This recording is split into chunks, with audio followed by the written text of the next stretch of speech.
everyone, it's Sharonda from Payroll Weeks, and today I'm going to be reviewing episode 3 of Scenes from a Marriage, y'all. Jonathan and Mira both got on my nerves. Not equally, because Mira is still like, it's just like she's clueless, selfish, but Jonathan, baby, I just want you to want more for yourself, and I want you to command the respect that you deserve from Mira.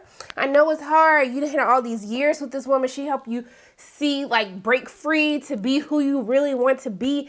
But I just, So the episode opens up and Mira shows up. Baby girl, when I say a year did her a whole difference, her hair looking good. You know, it's like there's a different air about her, okay? She had the little Louboutin boots on. I was like, oh, so you came to make sure, okay? She was trying to make Jonathan miss her, all right? So when she comes in, they hug, they almost kiss, but they just linger close to one another. And essentially, when she walks in, he sees that he's changed a lot with the house. He's changed the living room. And he was like, oh, I wanted to be more comfortable watching TV. And she was like, you don't watch TV. And I'm like, well, Beach, obviously he has extra free time to watch TV now because you left him.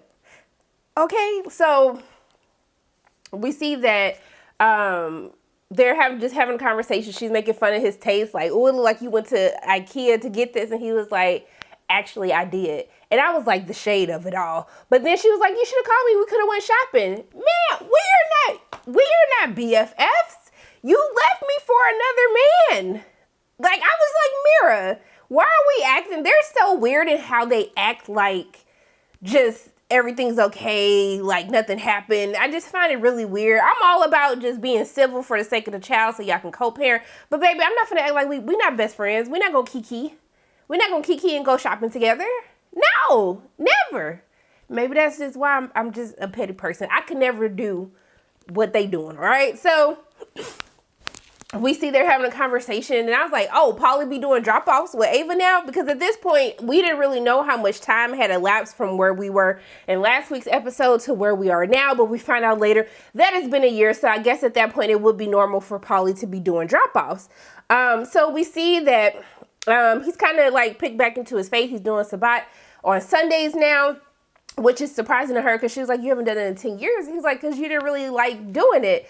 And I was just like, yeah, y'all fully haven't healed from all of this. I can tell from just the little snippy remarks that they have, that they haven't fully healed, all right? So they end up embracing again, and then they pull away, and I'm just like, what is happening here? Like, why are we so close? Like, why are we doing all these things? I know they've been together for years on years, and you just easy to fall back into old habits. But I'm just like, no, just given how the breakup happened, I just don't see how we would be like this. So we see that she basically came over to talk to him because she's been given a position to run the European division of the company. She got promoted. And then, so basically I'm like, so what? I was like, I know she's not finna ask him to move, because he was like, okay, but what do you want to talk to me about? Because, like, they ain't none of my business. So, like, what do you want to talk about? And so essentially, she ends up saying that she has to relocate to London. And then she says, like, why don't you and Ava come? And I said, Bish, how selfish can you be?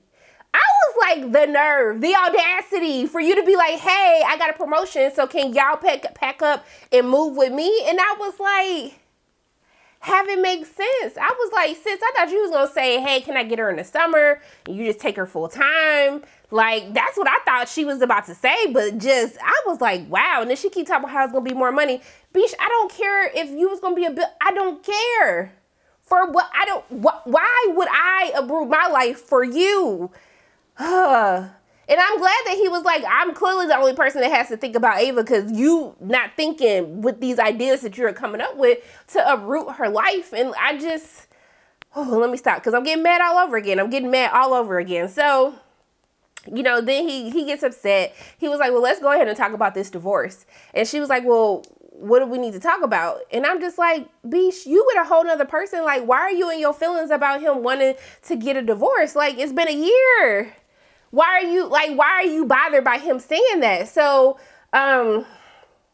she basically sees that he's been smoking again. And even now, I had to side with Mira on this. I said, baby, now as many asthma attacks you done almost had in these past 3 episodes, and you gonna start smoking? Like, I know I smoke hookah and I got asthma, but like, I'm not having asthma attacks. Like, I'm not having asthma attacks. That's not the level of my asthma. So I was just confused as well. Like, why are you smoking? But she was like, you know what? That ain't none of my business. Do what you do. If you gonna kill yourself, kill yourself. I would have been just like that too. Cause I was just like, sir, I cannot. He was like, I haven't had an asthma attack in a long time. I said, when? Sir, you just had one last episode.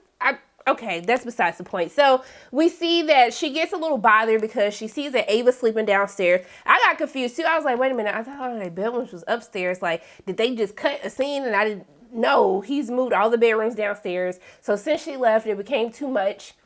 And Ava developed this dependency for him because, you know, she was gone for those 3 months. They were only seeing her every other weekend.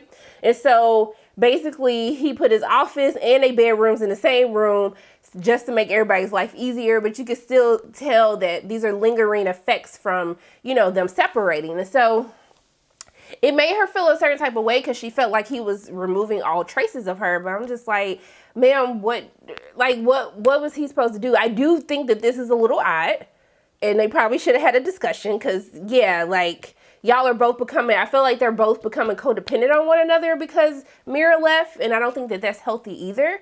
But we see that, we basically see that she starts talking to him, you know, about Polly. And I was just like, why are we just kicking? Like, he wants to really hear a story about Polly. And then basically he ends up telling her that she's seeing a therapist, and she finds this like kind of shocking. And then they talk about the morning pages. You can tell that like Mira's not happy that she's going through something, and she's not fully 100% happy, even though she's trying to live this lie and lie to herself and lie to other people by like making it seem like, yeah, you know, we're just gonna all be alone one day, like, and that's okay. Like, I'm all right with that. Baby, no, you're not, because you should have left. Like, I don't even know why you getting comfortable. Baby girl that took her shoes off, got her feet up on the couch, drinking glasses of wine, chugging them down. I was just like, what is happening? What's going on, Mira? Tell the truth, shame the devil. So we see that he ends up reading, she ends up reading some of the morning pages to her,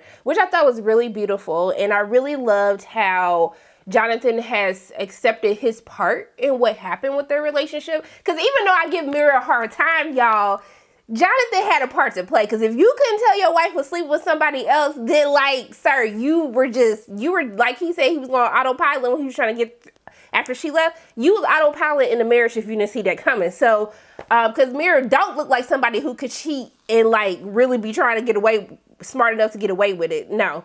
So we see he reads it and talks about how like after her leaving him, it helped him realize that he wasn't fully being the person that he is. And, you know, really going into how he suffered from self-identity, you know, when he left his faith, and, you know, just how he's still been struggling on how to 100% just be him, who he wants to be. So I thought it was really beautiful that he moved that to, read that to her. But I guess, like, you know, I thought it was beautiful, but that got her all hot and bothered. So, baby, that kiss that they had. Oh, also, random side note, I love the light, like the lighting on him after he finished reading. I thought that was a really beautiful shot. But, baby, that kiss, I got hot and bothered. I said, hold on now, Saints, I'm trying to be saved up in here. But this kiss, I was like, that's the chemistry now. I believe that.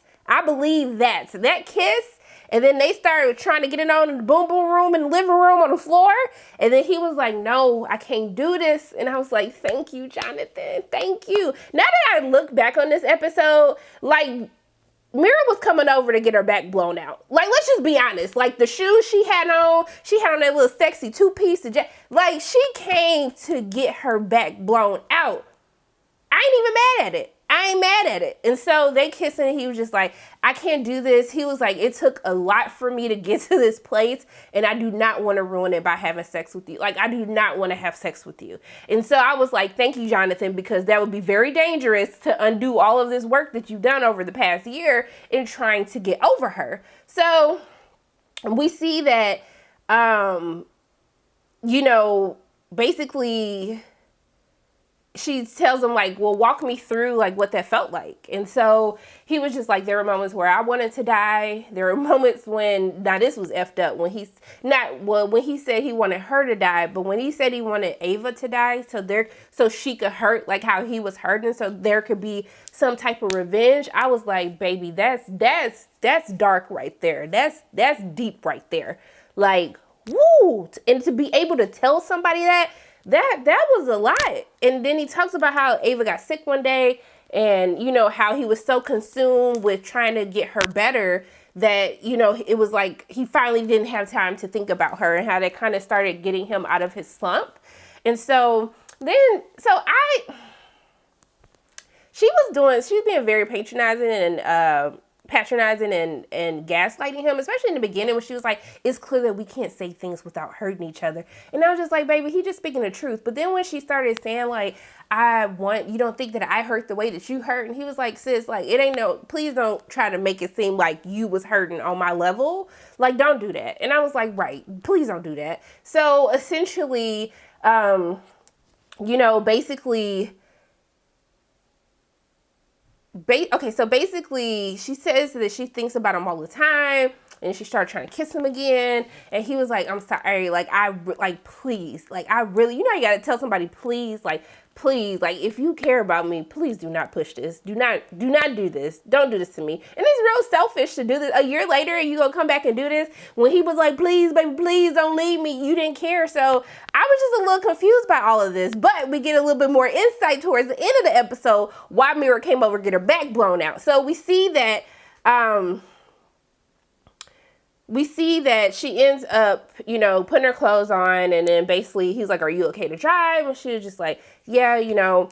And she asked him, like, if Paulie wasn't in the picture, if he wasn't moving to London, like, would you move? You and Ava come. And he was like, what does Paulie have to do with this? And just, like, he has nothing to do with this. And so she was walking off, then she ran back, she hugged him, then she came back inside, and I was like, oh, Jonathan, I need you to be stronger, baby. I need you to be stronger. I know she was in them F-me pumps, but you got to be stronger than this. So she stayed. She said she can't drive. So they start getting dressed for bed. And I'm like, oh, okay, you going to let her sleep in your bed, or you going to go sleep on the couch, right? Or you going to put her on the couch? But no, they both get in the bed, and they stared at each other. Then I hear a ding. He get a text message. She's like, oh, is that your girlfriend? And he was like, I wouldn't call it like that. And I was just like, wow. So you just downplaying this whole relation? Okay, Jonathan. Then the girl started calling. I was like, nah, baby, y'all ain't just know that's your girl. She calling you like that? And then she asked, did she know that I was here? He said, yes. I said, oh, hell no. Oh, hell no. So he goes to talk to Laura. And then he was like, I told you that I was going to call you when she left. And she was like, well, has she not left? He's like, no, she's still here. We're getting ready for bed. I was like, what? Why you snitching on yourself? I mean, I admire you for being honest, but you were trying to hurt the girl.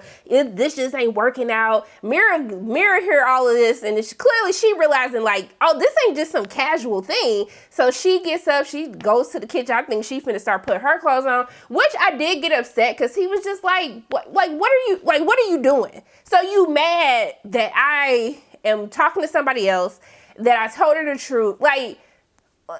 You telling me like, hey, like y'all can get through. What, girl, what do you want? These mind games. I don't have time for these mind. Like, what do you want? He got my man smoking another cigarette. I'm thinking he finna have an asthma attack. And he was just like, can I just be truthful with you? Like, there is something, like, I don't buy this act that you're trying to give me. There is something wrong with you. And remember I told you, I was like, it's something about Mira that just makes me feel like she is not happy with herself.